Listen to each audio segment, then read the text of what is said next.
नमस्कार मेरे प्रिय साथियों, मेरे प्रिय विद्यार्थियों, मेरे प्रिय भाइयों एवं बहनों, आप लोगों का फिर से शिक्षा विकल्प चैनल पर स्वागत है। आज का मेरा जो वीडियो होने वाला है और आज का जो मेरा क्लास होने वाला है, मैं उसमें आप लोगों को बता देना चाहता हूं कि आपको इस चैनल पर रेगुलर क्लास 10th का मैथ का वीडियो दिया जाएगा। इसलिए आप लोग धैर्य बना के, पेशेंस बना के इस चैनल पर बने रहिए। रेगुलर वीडियो को आकर आप लोग देख लिया करिए। तो फिलहाल बता देना चाहते हैं कि मैथ का पहला चैप्टर जो रियल नंबर है यानी वास्तविक संख्या है, हम लोग उसको समझेंगे। और आप लोग को ये भी बता देना चाहते हैं कि डॉक्टर मनोहरे की बुक से चल रहा है। और आप लोग भी बताइए कि आप लोग किस बुक से देखना पसंद करते हैं, कि डॉक्टर मनोहरे की कि एनसीईआरटी से। आप लोग अवश्य फीडबैक दीजिएगा। जिनका ज़्यादा संख्या रहेगा वही किया जाएगा। यदि डॉक्टर मनोहरे के बुक से ज़्यादा लोग देखने वाले रहेंगे तो डॉक्टर मनोहरे से चलेगा, नहीं तो एनसीईआरटी से चलेगा। फिलहाल इस समय डॉक्टर मनोहरे की बुक से चल रहा है। तो सबसे पहले हमारे मन में आएगा वास्तविक संख्या यानी रियल नंबर होता क्या है। वास्तविक संख्या, वास्तविक संख्या, अब तुरंत आपके मन में आएगा भाई वास्तविक संख्या यानी रियल नंबर। रियल नंबर क्या होता है? तो सबसे पहले हमारे मन में आएगा भाई रियल नंबर यानी वास्तविक संख्या क्या होता है। तो सबसे पहले यहाँ पर आप लोग देखिए, जो रियल नंबर होता है, डिफिनेशन में जान जाएंगे क्या होता है। रियल नंबर जो होता है दो प्रकार का होता है। कितने प्रकार? दो प्रकार का होता है। एक यहाँ पर होता है परिमेय संख्या, एक होता है परिमेय संख्या होता है। उसके बाद दूसरा जो होता है अपरिमेय संख्या होता है। अपरिमेय संख्या होता है, अपरिमेय संख्या होता है। तो ऐसा जब आपके मन में आएगा वास्तविक संख्या क्या होता है। देखिए, संख्या दो प्रकार का होता है। एक होता है वास्तविक संख्या और एक होता है काल्पनिक संख्या, जिसमें हम लोगों को काल्पनिक संख्या नहीं पढ़ना है। हम लोग को केवल टू केवल वास्तविक संख्या यानी रियल नंबर ही पढ़ना है। तो रियल नंबर दो प्रकार के होते हैं। एक होता है परिमेय संख्या, दूसरा होता है आपका अपरिमेय संख्या होता है। इसलिए हम लोग अपरिमेय संख्या भी ज़्यादा से ज़्यादा सिद्ध करेंगे। सिद्ध करने के लिए आता है, वेरी वेरी मोस्ट इंपॉर्टेंट है। और यहाँ पर सबसे पहले देखिए, परिमेय संख्या भी आपका दो प्रकार से हो जाएगा। होगा कितने प्रकार से होगा? दो प्रकार से होगा। कह सकते हैं एक संख्या होगा पूर्णांक होगा, एक संख्या होगा पूर्णांक होगा और एक संख्या होगा भिन्न होगा। पूर्णांक हो सकता है, पूर्णांक का मतलब वही नंबर हो गया। और एक हो सकता है आपका भिन्न वाला संख्या हो सकता है। भिन्न वही जो फ्रैक्शन होता है वही भिन्न होगा। दूसरा पूर्णांक का बात किया जाएगा। पूर्णांक भी आपका, पूर्णांक को कितने भागों में विभाजित कर सकते हैं? तीन। एक यहाँ कर दें, एक यहाँ कर दें, यहाँ कर दें। जो पूर्णांक होता है धन पूर्णांक हो सकता है। क्या हो सकता है? धन पूर्णांक। और धन पूर्णांक का मतलब आप समझते हैं कि नहीं, यानी प्लस वाला संख्या हो सकता है। उसके बाद शून्य पूर्णांक हो सकता है, यानी शून्य हो सकता है। शून्य मतलब जीरो हो सकता है। यानी शून्य न तो धन पूर्णांक होता है न तो ऋण पूर्णांक होता है, भी ध्यान दीजिए। यानी होता है, दोनों होता है, एक तरह से भी कर सकते हैं। शून्य में प्लस और माइनस लगाने से कोई मतलब रहता ही नहीं है। यहाँ पर जो होगा ऋण पूर्णांक होगा। क्या होगा? ऋण पूर्णांक होगा। ऋण पूर्णांक का मतलब होता है माइनस संख्या। अब हमारे मन में आएगा कि परिमेय संख्या, पहली बात वास्तविक संख्या क्या होता है, रियल नंबर क्या होता है। सीधा आप लोग बताया करो, परिमेय और अपरिमेय दोनों संख्या को वास्तविक संख्या कहते हैं। मतलब वैसी संख्या जो परिमेय भी हो या अपरिमेय भी होगा यानी वास्तविक संख्या कहलाएगा। यानी कोई यदि आपसे पूछता है क्या बताओ मेरे भाई अपरिमेय संख्या जो होता है वास्तविक संख्या हो सकता है, तो आप लोग कहेंगे हाँ भाई हो सकता है, क्योंकि वास्तविक संख्या से ही तो ब्रांच निकला है अपरिमेय संख्या का। तो भाई अपरिमेय संख्या वास्तविक संख्या ही होता है। कोई पूछेगा, फिर से सुनिए मेरे भाई, जो वास्तविक संख्या क्या होता है, वास्तविक यानी रियल नंबर क्या होता है, बताओगे परिमेय संख्या तथा अपरिमेय संख्या दोनों को ही वास्तविक संख्या कहते हैं। अब यहाँ पर आएगा परिमेय संख्या क्या होता है। परिमेय संख्या क्या होता है? तो परिमेय संख्या जो होगा ये यहाँ पर थोड़ा लिख देते हैं। जैसे करड़ी में 5, करड़ी में 4, करड़ी में 3, ये सब जो होता है, 4 नहीं, 4 तो इसमें हो जाएगा, यहाँ पर 8 भी कर सकते हैं। एक ऐसी संख्या अपरिमेय संख्या है। यहाँ पे देखिए पूर्णांक है, पूर्णांक परिमेय संख्या कितने प्रकार का होता है? 2 प्रकार से, एक पूर्णांक होता है, एक भिन्न होता है। भिन्न का मतलब होता है जैसे 3/4 होता है, ये सब भिन्न हो गया। और पूर्णांक मतलब 3, ये सब 4, ये सब आएगा, क्या होगा? पूर्णांक होगा। यहाँ तक कि पूर्णांक में प्लस भी आता है, माइनस भी आता है, शून्य भी आता है। लेकिन पूर्णांक भी 3 प्रकार का होता है। पूर्णांक कितने प्रकार का होता है? 3 प्रकार का होता है। एक धन पूर्णांक, एक शून्य ही होता है, और एक ऋण पूर्णांक होता है। इसमें आप लोगों को दिक्कत नहीं होना चाहिए। हाँ, आप लोग को बता देना चाहिए कि सम संख्या क्या होता है। सम संख्या जानते हैं आप लोग, ऐसी संख्या जो 2 से कट जाएगा, यानी 2 से भाग देने पर पूरा का पूरा विभाजित हो जाएगा, यानी शेषफल नहीं बचेगा, वैसी संख्या को सम संख्या कहते हैं। फिर आता है विषम संख्या। विषम संख्या ऐसी संख्या जो 2 से भाग देने पर यानी डिवाइड करने पर न कटे, यानी उसमें कुछ न कुछ रिमाइंडर यानी शेषफल बच जाएगा, उसको कहा जाता है विषम संख्या।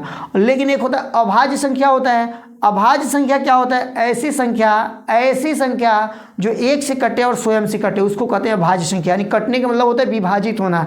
उसके बाद ध्यान दीजिए, जैसे आप लोग 2 कह सकते हैं, 2 भी अभाज्य संख्या है, 5 भी अभाज्य संख्या है, 3 भी अभाज्य संख्या है, 7 भी अभाज्य संख्या है, लेकिन 9 नहीं है। 9 क्यों नहीं है? क्योंकि 9 वाली जो संख्या होता है, 9 को सोचिए, ये तो 3 से विभाजित हो सकता है, तो अभाज्य संख्या क्या होगा? अभाज्य संख्या का हम लोग यही डिफिनेशन पढ़े हैं।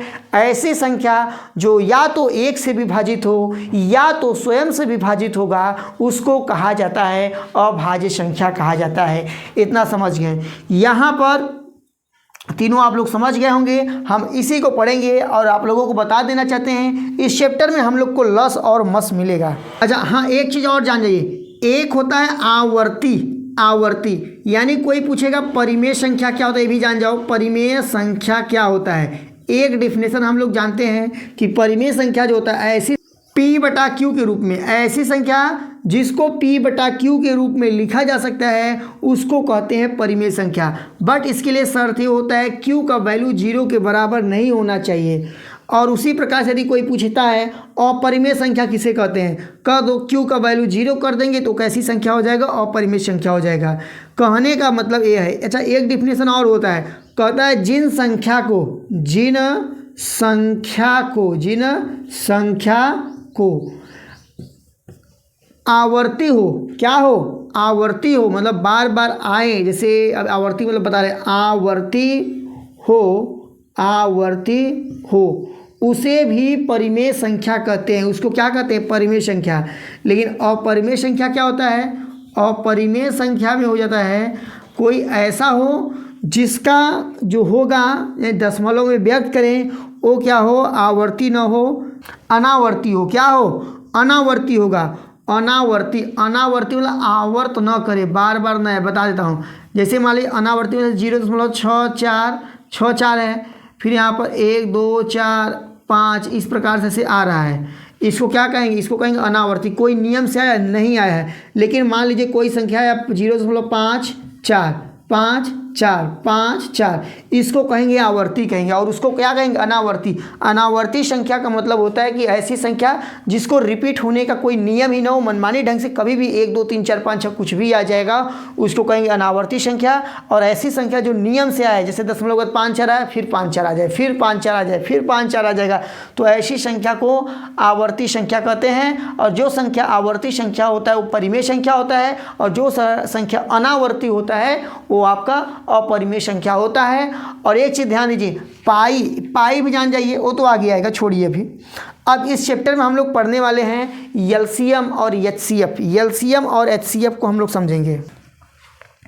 सबसे पहले आप लोग यहाँ जान जाइए गुणनखंड क्या होता है। अभाज्य गुणनखंड आप लोग पहले जान जाइए, अभाज्य गुणनखंड। अब सबसे पहले आप लोग के मन में आना चाहिए अभाज्य क्या होता है, भाई ये भी आना चाहिए। तो अभाज्य संख्या बताएं, ऐसी संख्या या तो 1 से कटे या तो स्वयं से कटेगा, उसको कहते हैं अभाज्य संख्या कहते हैं। अब जैसे मान लीजिए अभाज्य संख्या में एग्जाम्पल देना होगा, दिए थे कि नहीं आप लोग को? अभाज्य संख्या हम तो बोल के दिए थे ना, जैसे 2 हो गया, 5 हो गया, 7 हो गया, 11 हो गया, 13 हो गया, 17 हो गया, ये सब अभाज्य संख्या है। अब मान लीजिए अभाज्य गुणनखंड हमें किसी संख्या का करना है, अभाज्य गुणनखंड करना है। जैसे मान लीजिए 15, क्या हो गया? 15 हो गया। तो इसको अभाज्य गुणनखंड करना यानी अभाज्य संख्या से काटना है, ऐसा नहीं इसको 15 काट के बहाते खत्म कर दो एकदम से, ऐसी बात नहीं है। इसको हम लोग 3 से काटेंगे, 2 से कटेगा ही नहीं तो क्या काटेंगे भाई, 2 से कटने के लिए क्या होता है, ऐसी संख्या जिनके इकाई के स्थान पर, सुन लीजिए नोट कर लीजिए, ऐसी संख्या जिनके इकाई के स्थान पर, इकाई का मतलब होता है अंतिम में 0 हो, 2 हो, 4 हो, 6 हो, 8 होगा, वही संख्या कट सकता है और बाकी कोई संख्या 2 से नहीं कट सकता है जिनके इकाई के स्थान पर 0, 2, 4, 6, 8, 9 हो। तो यहाँ पर ये 3 से कटेगा, 3 × 5 = 15 हो जाएगा, यहाँ पर 5 से कट गया, 1 आ गया। इसी को कहते हैं अभाज्य गुणनखंड। क्या कहते हैं, अभाज्य गुणनखंड कहते हैं। उसी प्रकार से मान लीजिए हमें 120 का अभाज्य गुणनखंड करना है, तो 120 का अभाज्य गुणनखंड क्या होगा, इसको हम लोग 2 से काटेंगे तो यहाँ 60 हो जाएगा, इसको यहाँ 2 से काटेंगे तो यहाँ 30 हो जाएगा, इसको 2 से यहाँ से काटेंगे तो 15 हो जाएगा, इसको 2 से काटेंगे, 2 से कटेगा नहीं, क्या काटेंगे, 3 से काट देंगे, किसे काट दें, 3 से, तो यहाँ 15 क्या 5 हो जाएगा, क्या हो जाएगा, 5 हो जाएगा। अब देखिए यहाँ पर फिर से 5 से काट दें, 1 हो जाएगा। इस प्रकार से ऐसे ही अभाज्य गुणनखंड होता है, इसी प्रकार से अभाज्य गुणनखंड होता है। अब आप लोग को सिखा दे रहा हूँ HCF और LCM। HCF और LCM सीखेंगे इस वीडियो में। अब यहाँ से देखिए, मान लीजिए इसी दोनों संख्या का हमें LCM निकालना है। क्या निकालना है, LCM। तो ऐसे लिखेंगे, LCM लिखेंगे और यहाँ पर ब्रैकेट बना देंगे। क्या करेंगे, ब्रैकेट बना देंगे। पहले दोनों संख्या को उतार दें, क्या तब ज़्यादा बेस्ट रहेगा। पहले हम दोनों संख्या को उतारेंगे, जैसे 15 बराबर लिख सकते हैं 3 × 5 लिख सकते हैं। उसके बाद लिख सकते हैं 120 है, 120 बराबर लिख सकते हैं 2 × 2 × 2 × 3 × 5 लिख सकते हैं। अब हम लोग यहाँ सोचिए LCM निकालेंगे कि HCF निकालेंगे। यहाँ से मान लीजिए हम HCF निकाल रहे हैं। किसका निकाल रहे हैं, HCF। किन संख्या का निकाल रहे हैं, 15 और 120 का। तो इसमें से कामन मतलब गुणनखंड होना चाहिए। तो क्या इसमें 3 है, इसमें 3 है, तो यानी कहने का मतलब है इसका एक वैल्यू 3 मिल गया। क्या मिल गया भाई, 3 मिल गया। दूसरा देखिए यहाँ पर 5 भी है और यहाँ पर 5 भी है, यानी 2 वैल्यू मिले, एक 3 का पेयर बना है और 5 का पेयर बना है। तो एक 3 लिख दीजिए, एक 5 लिख दीजिए, 3 × 5 = 15 हो जाएगा, 3 × 5 = 15 हो जाएगा। इस प्रकार से इसका HCF निकल गया। अब यहाँ पर हम निकालेंगे इसका LCM निकालेंगे। क्या निकालेंगे, LCM निकाल लेंगे। 15 और 20 का LCM निकालेंगे। तो LCM में विशेषता ये होता है, जो संख्या का पेयर बना है उसको तो ले लो, उसके बाद यदि कोई संख्या बच रहा है उसको भी पकड़ के खींच के ले चलो, वही होता है LCM वही होता है। तो यहाँ पर देखिए ऊपर आप लोग देख ही रहे होंगे किसका किसका पेयर बना है। 3 और 5 का पेयर बना है, 3 ले लिए, 5 ले लिए। किसका पेयर नहीं बना है, 2 का नहीं बना है, 2 ले लिए, फिर 2 ले लिए, फिर 2 ले लिए। इस प्रकार से इसको ले सकते हैं। अब यहाँ गुणा कराएंगे, 2 दूना 4, दूना 8, 8 पंजे 40, 40 तिया 120 हो जाएगा। यानी इसका LCM निकालेंगे तो 120 हो जाएगा। इतना आप लोग समझ गए। एक फार्मूला आप लोग और नोट करिए, लस बराबर, LCM को ही लस कहते हैं, लस इक्वल मल्टीप्लाई यानी गुणा, लस गुणे मस बराबर दोनों संख्याओं का गुणनफल। ये फार्मूला कल वाले वीडियो में याद होना चाहिए। दोनों संख्याओं का गुणनफल होता है, ये फार्मूला होता है। अब कहोगे सर जी चेक कराइए, देखिए कैसे चेक होगा। लस गुणे मस, लस कितना आया है, लस बताओगे 120 आया है, 120 आया है। मस कितना आया है, 15 आया है। अब देखिए दोनों संख्या क्या क्या हैं, 15 है, गुणे 120 हैं। अब गुणा कराएंगे तो दोनों का आंसर यहाँ पर क्या आएगा, सेम आएगा। यानी कहने का मतलब है कि लस का गुणा मस में कराएंगे और दोनों संख्या का गुणा कराएंगे तो उतना ही आंसर आएगा, यानी दोनों पक्षों का आंसर बराबर आएगा। आशा करता हूं कि आप लोग इसको समझ गए होंगे। इसी प्रकार से हमारा क्लास 10th का मैथ का सीरीज आता रहेगा और आप लोग इसी प्रकार से चैनल को सब्सक्राइब करके, वीडियो को लाइक करके अपने मित्रों के साथ शेयर करते रहेंगे, जिससे हमारी टीम का हौसला बुलंद रहे, आप लोगों को अच्छे से अच्छा शिक्षा दिया जा सके। तो फिलहाल इस वीडियो में इतना ही, लेकिन जाने से पहले आप लोगों से फिर से रिक्वेस्ट करते हैं भाई, चैनल को सब्सक्राइब करके, वीडियो को लाइक करके अपने मित्रों के साथ शेयर करना ना भूलिएगा। बहुत जल्द आपसे मिलते हैं अगले वीडियो में, तब तक के लिए जय हिंद, जय भारत।